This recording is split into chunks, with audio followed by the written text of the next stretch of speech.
আসসালামু আলাইকুম। আজকের আলোচ্য বিষয় ডি ব্রগলির তরঙ্গ। আধুনিক কোয়ান্টাম মেকানিক্সের শুরু হয় কিভাবে? লুইস ডি ব্রগলি 1910 সালে মাত্র 18 বছর বয়সে ইতিহাসের উপরে ডিগ্রি অর্জন করেন। তিনি একজন ইতিহাসের ছাত্র হয়েও একটি পদার্থবিজ্ঞানে একটি যুগান্তকারী আবিষ্কার করেন। তার হাত ধরে আজকের আধুনিক কোয়ান্টাম মেকানিক্সের জন্ম হয়। বোধহয় তিনি না থাকলে আজকের আধুনিক কোয়ান্টাম মেকানিক্স এই পর্যন্ত আসতও না। তার বড় ভাই একজন বিখ্যাত পরীক্ষামূলক পদার্থবিজ্ঞানী ছিলেন। তিনি এক্স রশ্মি নিয়ে ল্যাবে কাজ করতেন। ডি ব্রগলি ল্যাবে এক্স রশ্মি নিয়ে এইসব কাজগুলো দেখতেন। এই ল্যাব হতে লুইস ডি ব্রগলি পদার্থবিজ্ঞানের গবেষণায় জড়িয়ে পড়েন। লুইস ডি ব্রগলি 1913 সালে ফিজিক্সের ডিগ্রি অর্জন করেন। যেহেতু বড় ভাইয়ের ল্যাবে তিনি ছিলেন, সেই সুবাদে তরঙ্গ ও কণা নিয়ে ভালো ধারণা ছিল। তিনি ভাবতেন, আলোর যদি তরঙ্গ ধর্ম ও কণা ধর্ম থাকে, তাহলে কেন ইলেকট্রনের তরঙ্গ ধর্ম থাকবে না? তার এই চিন্তা একটি যুগান্তকারী চিন্তা ছিল। এই ধারণার পর আধুনিক কোয়ান্টাম মেকানিক্সের জন্ম হয়। তিনি প্রস্তাব করলেন, প্রত্যেক চলমান কণার সাথে একটি অ্যাসোসিয়েটেড ওয়েভ যুক্ত থাকে। অর্থাৎ প্রত্যেক বস্তু যদি একটি ভরবেগে যদি চলে, তাহলে তার একটি তরঙ্গ ধর্ম থাকবে। এখানে যে চিত্রটা দেখছেন অ্যানিমেশন, সেটা তার একটা এক্সাম্পল।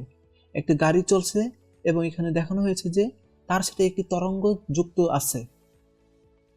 এই তরঙ্গ হলো lambda equal to S divided by P.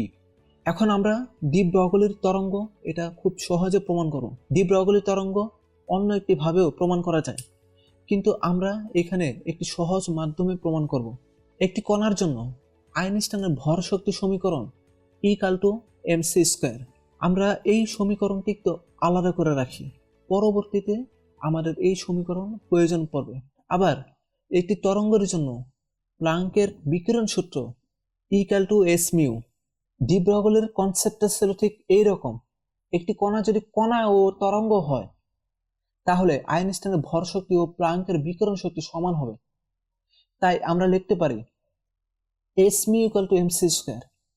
এখন আমরা যদি S mu equal to MC স্কোয়ারকে একটু ক্যালকুলেশন করি, এমসি স্কোয়ারকে লেখা যায় এমসি ডট সি।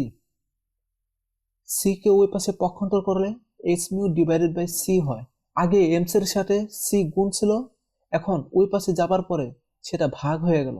এখন আমরা এমসির পরিবর্তে পি লিখতে পারি। এখানে পি হলো ভরবেগ, কিন্তু আমরা জানি C equal to mu lambda.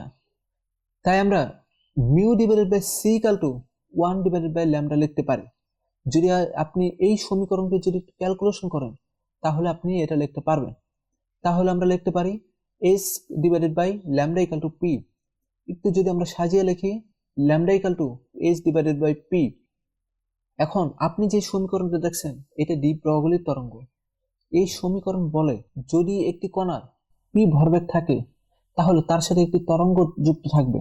ওই কণা ইলেকট্রন হোক, গ্যাসের মলিকিউলস হোক, অথবা বৃহৎ একটি গ্রহ বা নক্ষত্র যাই হোক না কেন, তার একটি তরঙ্গ ধর্ম থাকবে। আর সেই তরঙ্গ ধর্মের মান হলো lambda equal to H divide by P. এই তরঙ্গকে বলা হয় ডি ব্রগলি তরঙ্গ।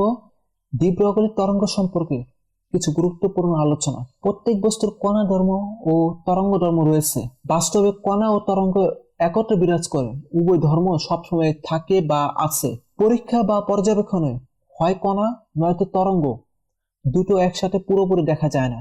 অর্থাৎ বাস্তবে একটি ইলেকট্রনের তরঙ্গ এবং কণা ধর্ম উভয় থাকে, কিন্তু আপনি একই সাথে পরীক্ষা করে কণা এবং তরঙ্গ পরিমাপ করতে পারবেন না। হয় কণা পাবেন অথবা তরঙ্গ পাবেন। আমরা কোয়ান্টাম মেকানিক্সে যখন আরো গভীরে যাব, তখন এই বিষয়গুলো আরো পর্যবেক্ষণ করব এবং দেখব।